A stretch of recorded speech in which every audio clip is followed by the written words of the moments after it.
Hello दोस्तों, आज मैं एक्सप्लेन करूंगी इस ड्रामे का लास्ट पार्ट 4। तो चलिए वीडियो स्टार्ट करते हैं। सुनियान की मॉम चिंगफेंग को जाने से रोकती है और फोटो वापस मांगती है। साथ ही कहती है इस बात का तुमसे और सुनियान से कोई लेना देना नहीं है।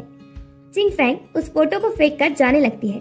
उसी टाइम मॉम की हालत खराब होती है, पर चिंगफेंग को लगता है कि वो एक्टिंग कर रही है और उनसे कहती है अगर मेरे पास मिरर होता तो मैं आपको बताती कि आपकी एक्टिंग स्किल्स कितनी खराब है। और फिर वो उन्हें ऐसी ही हालत में छोड़कर चली जाती है। मॉम इलान को कॉल करके कहती है मुझे तुम्हें बहुत जरूरी बात बतानी है। इलान उनकी बात सुनकर परेशान सा हो जाता है।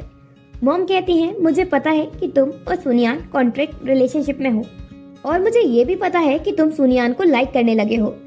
तुम्हारी फीलिंग्स उसके लिए रियल है। मैं शादी के लिए पहले ही हाँ कर रही हूँ।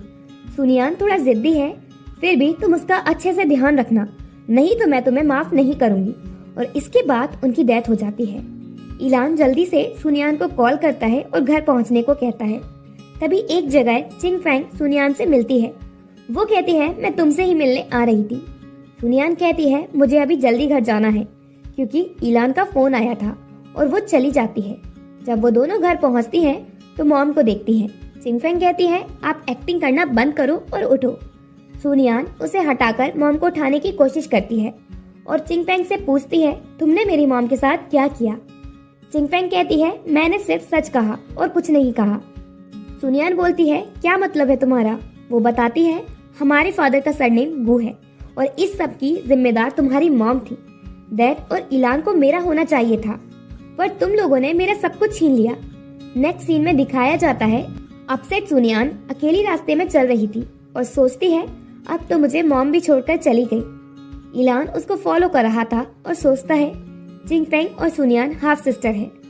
फिर इलान उसके पास आकर उसे संभालता है और कहता है मैं हमेशा तुम्हारे डार्क को मिटा नहीं सकता, इसलिए तुम अंधेरे में जाना ही नहीं जहाँ मैं तुम्हें देख न सकूं, पर अगर तुम रोना चाहो तो रो सकती हो।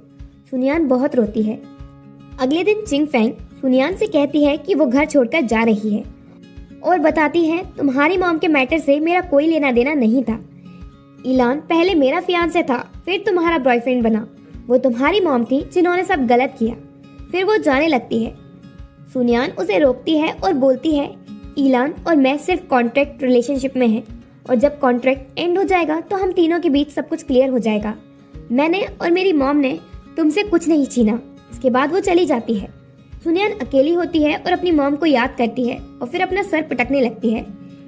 इलान आकर उसे संभालता है और उसे हक करके कहता है तुम्हारी मॉम की डेथ एक एक्सीडेंट थी। नेक्स्ट मॉर्निंग इलान को घर पर वो कॉन्ट्रैक्ट और सुनियान का लेटर मिलता है जिसमें लिखा होता है मेरे सपनों का जो रोल मॉडल है वो इलान है। उसका एटीट्यूड खराब है, हमेशा हर चीज के लिए मना कर देता है, लेकिन उसकी स्माइल उसके खराब एटीट्यूड से अच्छी है। इलान मेरा और मेरी मॉम का ध्यान रखने के लिए थैंक्स। गुड बाय इलान, और मैं विश करती हूँ कि तुम्हारी लाइफ में हैप्पीनेस हो। दूसरी तरफ हम सुनियान को देखते हैं। इलान का घर छोड़ने के बाद वो बस स्टॉप पर खड़ी थी। तभी उसके पास शाओलान आता है और उसका बैग उठाता है। सुनियान बोलती है ये तुम क्या कर रहे हो।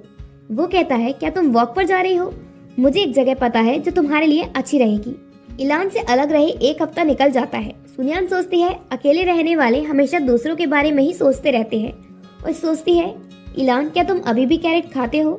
दूसरी तरफ हम इलान को देखते हैं जो कि सुनियान को याद करके कैरेट्स खा रहा था। 1 महीना बीत जाता है। सुनियान के पास इलान की फोटो आती है जिसके साथ मैसेज होता है सुनियान अपना ध्यान रखना। अब 2 महीने बीत जाते हैं। इलान एक इंटरव्यू देता है जिसमें सोचता है सुनियान तुम मुझे इस इंटरव्यू में देख सकती हो। रिपोर्टर उससे पूछती है मैंने सुना है आप रिस्पॉन्सिबल पर्सन हो, तो आपका शादी के बारे में क्या इरादा है। इलान कहता है सुनियान तुमने सुना ये मुझसे शादी के बारे में पूछ रही है, मैं तुम्हारे बिना जवाब कैसे दूं। सुनियान वो इंटरव्यू देख रही थी। वो कहता है बस एक आइडेंटिटी, तुम कछुए की तरह क्यों डर रही हो। तुम अंधेरे में नहीं रहो जहाँ मैं देख नहीं सकता। सुनियान बोलती है मैं कछुआ हूँ तो तुम रैबिट हो जिसे कैरेट खाना पसंद नहीं है। देन इंटरव्यू के बाद शाओलान इलान से मिलता है और कहता है तुमने इंटरव्यू में सबके सामने सुनियान को प्रपोज किया, तो मैं तुम्हें बता दूं अब से मैं भी सुनियान को परस्यू करूंगा।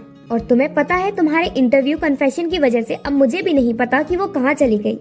इलान कहता है कह ली तुमने बात। वो कहता है तुमने सुना नहीं मैंने क्या कहा। ईलान बोलता है मैं बहरा नहीं हूँ। शाओलान कहता है अगर मैं सुनियान से मिला तो तुमसे उसे कभी नहीं मिलने दूंगा। वो ओके कहकर चला जाता है। रात को घर पर ईलान सुनियान के बारे में सोच रहा था। दूसरी तरफ शाओलान भी सुनियान के बारे में ही सोच रहा था। ईलान सुनियान को मैसेज करता है कि अब तुम्हें भागने की जरूरत नहीं है, अब बाहर आओ। वो बाहर आती है। शाओलान और ईलान एक ही जगह होते हैं और यहीं ये ड्रामा एंड होता है। आई होप आप सभी को इस ड्रामा की एक्सप्लेनेशन पसंद आई होगी।